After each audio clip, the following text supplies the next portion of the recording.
Oke teman-teman, balik lagi dengan saya Fikri Ridho. Seperti biasa saya akan mereaction soal sepak bola Indonesia dan juga tanggapan komentar dari netizen soal sepak bola tanah air. So, seperti apa tanggapan mereka? Mari kita simak sama-sama. Let's go.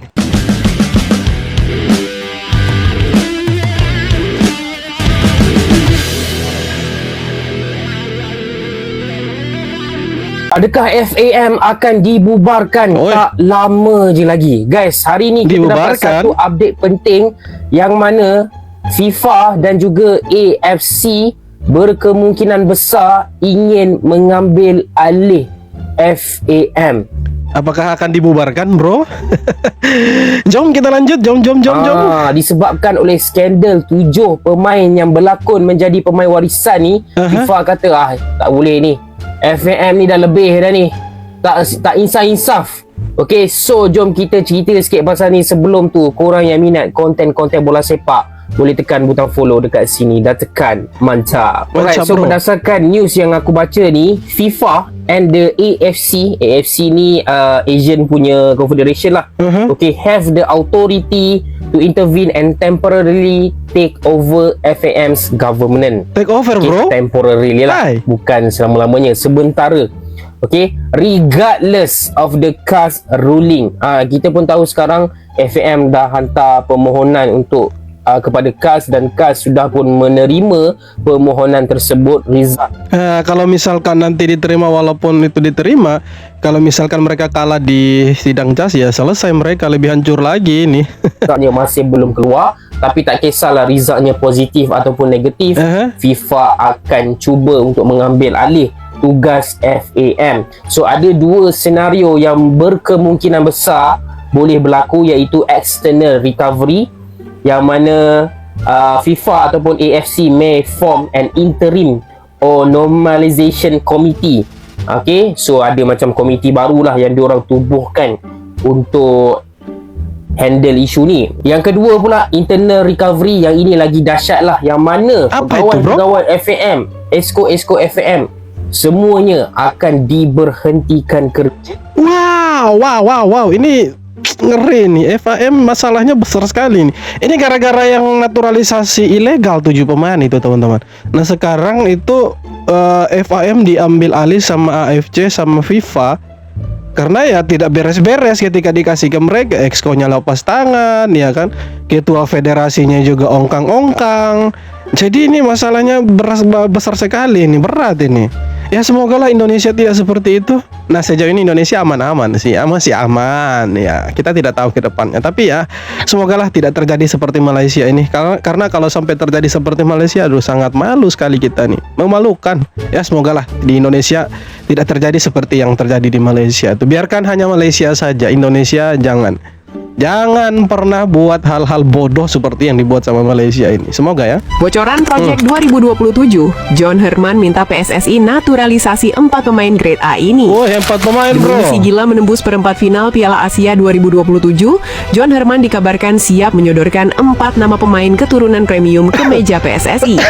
Bukan kaleng-kaleng, targetnya adalah pemain yang merumput di Liga Top Eropa. Keren, bro. 4 monster yang masuk radar adalah Laurin Ulrich, FC Magdeburg, gelandang visioner; Jensen Silt, WFL Wolfsburg, tombok Bundesliga; Tristan Goyer, PEC Zwolle, fullback modern; Pascal Struijk, Leeds United, the big boss.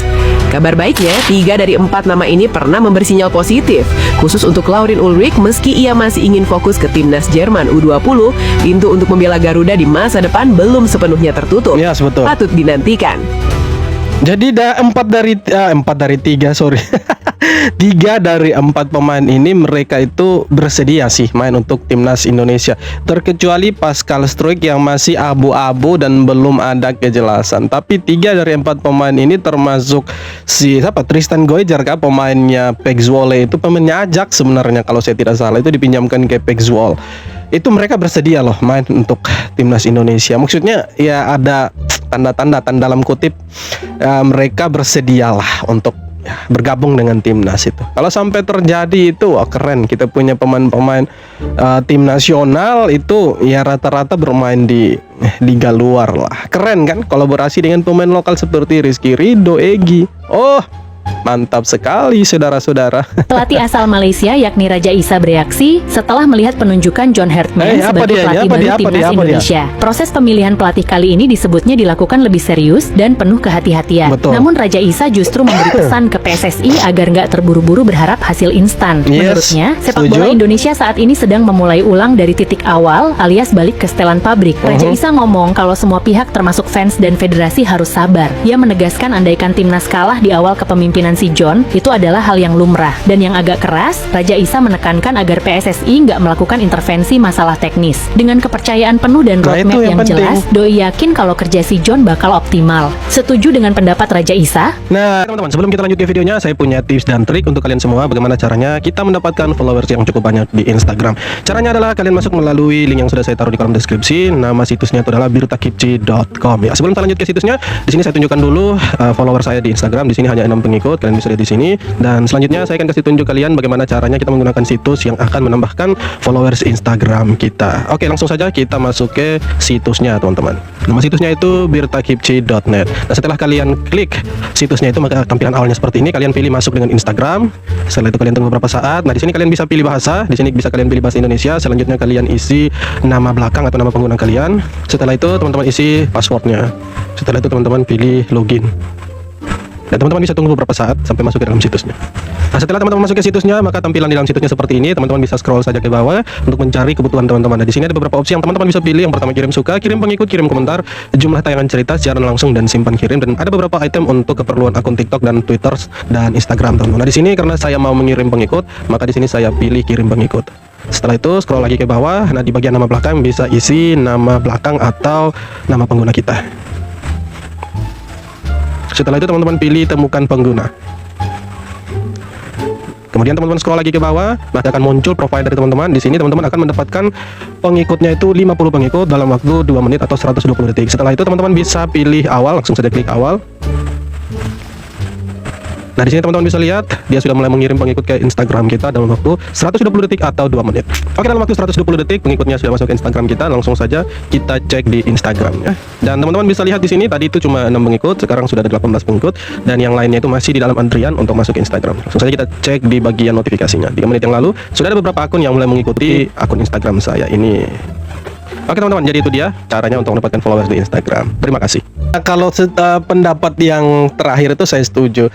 PSSI jangan mengintervensi soal teknis, soal taktik, ya, jangan pernah mengintervensi apalagi soal pemilihan pemain.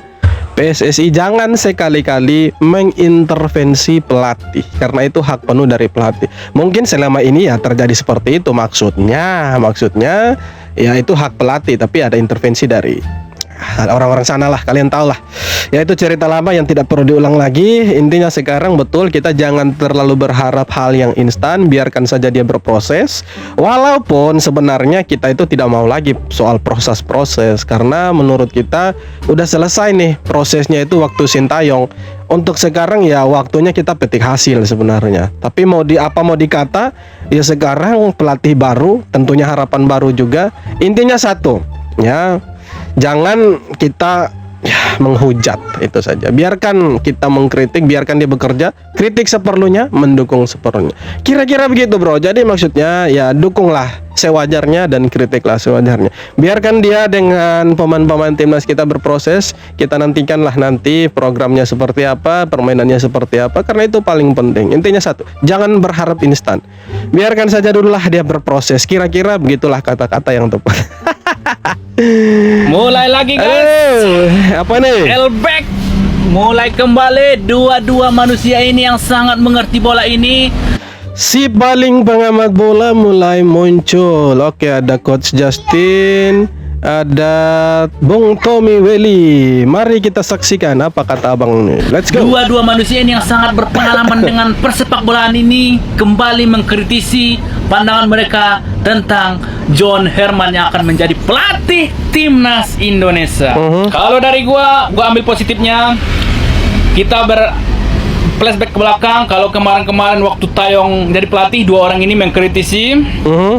Giliran Patrick Kluivert didiamin kan begitu. Sekarang belum juga John Herdman melatih udah mengkritik nih pandangan mereka nih. Tapi nggak apa-apa. Tapi misal seandainya ini berdua ini berulahnya kayak seperti Sintayong dulu kritiknya brutal. Oke? Dua orang ini gua tantang ini satu ring nih. 2 lawan 1. Gua sama 2 orang ini gua lawan. Woi, bang, santai, bro. Dengar nih, Botak jangan sama ekstrim, bro. Handuk. Tapi sebenarnya begini, kalau dari awal saja sudah dikritik, artinya John Hartman ini bagus, ya kan? Karena kalau kita mau lihat kembali ke belakang seperti yang si abang ini bilang, di eranya Sintayong itu mau kalah mau menang itu dikritik. Jangankan kalah bro, kalah wajar lah dikritik, menang aja dikritik ya kan. Sekarang belum bermain udah dikasih kata-kata sapaan lah ya kan. Welcome, kata-kata welcome lah untuk John Hartman. Artinya apa? Kita bisa tarik kesimpulannya itu John Hartman itu bagus, makanya dikritik. Patrick Kluivert kenapa tidak dikritik? Karena mereka udah tahu Patrick Kluivert ini jelek sekali dan tidak punya rekam jejak dalam dunia kepelatihan. Sebagai pemain betul dia punya rekam jejaknya bagus, tapi sebagai pelatih dia tidak punya rekam jejak yang bagus. Jadi sebenarnya wajar sih mereka kritik karena John Hartman ini bagus kan, jadi dikritik. Kalau tidak bagus tidak mungkin dikritik. Era baru timnas Indonesia langsung diwarnai keputusan besar. Pelatih anyar John Hartman resmi mencoret Tom Hay dan Shane Patinama dari skuad. Alasannya jelas, keduanya tidak bisa tampil akibat sanksi FIFA, sehingga dinilai ya iyalah, itu tidak perlu dihapus juga, tidak masalah. Itu memang mereka tidak bisa main.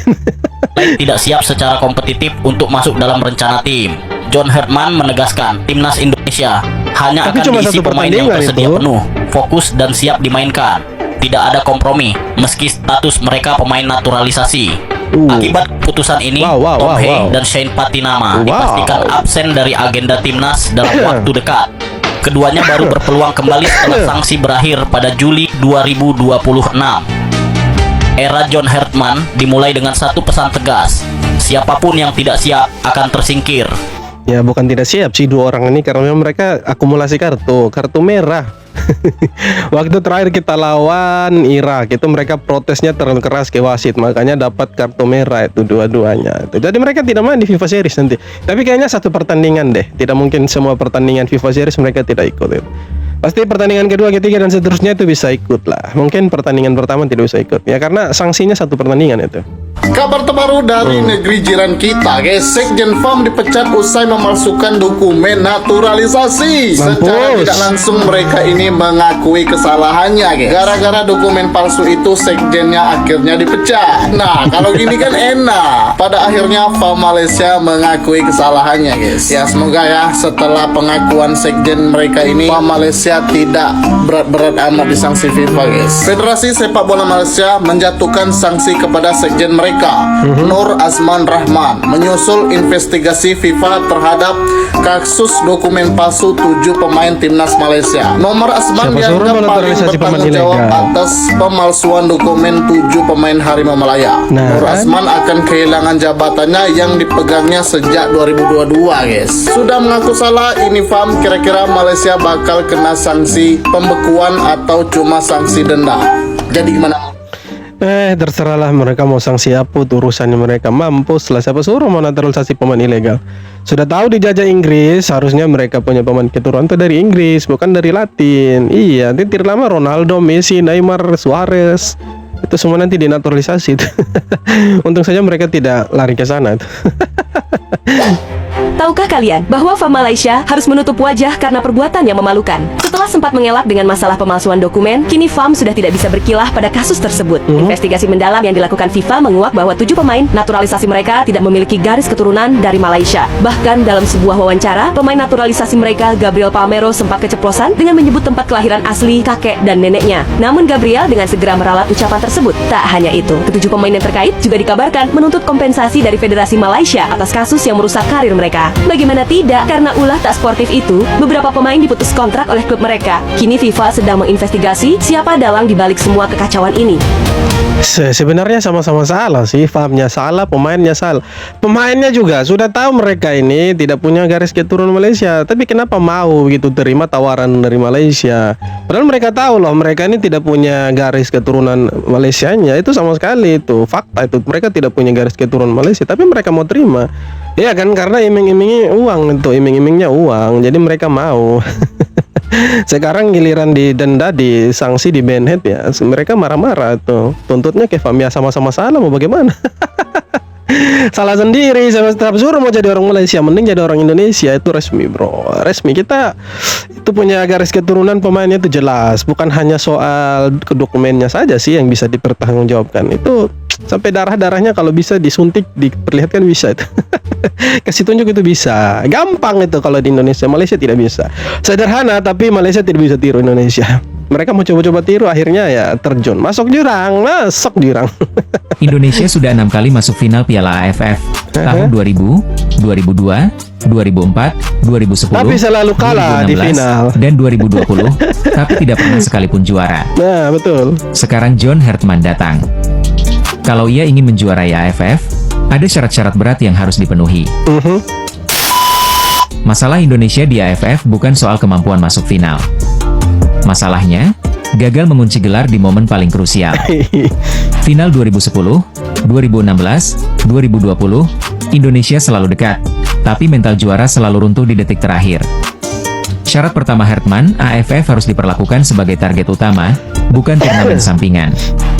Banyak kegagalan Indonesia datang karena skuad tidak penuh, rotasi setengah hati, dan kalender yang tidak dikontrol. AFF adalah turnamen padat. Indonesia sering jatuh bukan karena lawan lebih hebat, tapi karena tenaga habis dan struktur permainan runtuh. Hertman harus membangun dua tim, starter cadangan yang sama solid, dan setiap pemain punya role yang jelas. Final AFF selalu ditentukan oleh detail, bola mati, transisi cepat, satu kesalahan kecil. Indonesia berkali-kali kalah bukan karena kalah kualitas, tapi karena kalah mengelola momen. Hertman harus menjadikan Indonesia ahli mengunci skor. AFF tidak butuh filosofi rumit. Yang menang di Asia Tenggara adalah tim yang agresif, cepat, disiplin, dan klinis. Kalau Hertman bisa membangun identitas ini, Indonesia tidak hanya dominan, tapi mematikan. Indonesia sudah terlalu sering kalah di final karena mental runtuh. Terlalu sering, kita selalu jadi runner up, selalu. Setiap kali masuk final selalu kalah, setiap kali masuk final selalu kalah. Ya sebenarnya kita tidak punya mental juara sih. Kalau punya mental juara harusnya kita sudah jadi juara dari sejak dulu kalah. Ya semoga di eranya John Hertman kali ini kita bisa menang, kita bisa ya jadi juara lah, supaya mengakhiri kutukan runner up di timnas Indonesia. Semoga kita bisa dapat juara. Piala Asia pun kita bisa dapat ya semifinal lah, terlalu berat, quarter lah boleh lah. 2030 Piala Dunia, nah, itu kan keren itu. Tapi kalau PSSI-nya masih sama juga ya, percuma. Tapi semoga berbenah lah, kita harap yang terbaik lah. Oke teman-teman, jadi itu dia beberapa video tanggapan komentar dari netizen soal sepak bola Indonesia. Dan seperti apa tanggapan kalian, silahkan tulis kolom komentar. Kita jumpa lagi di video-video berikutnya. Terima kasih.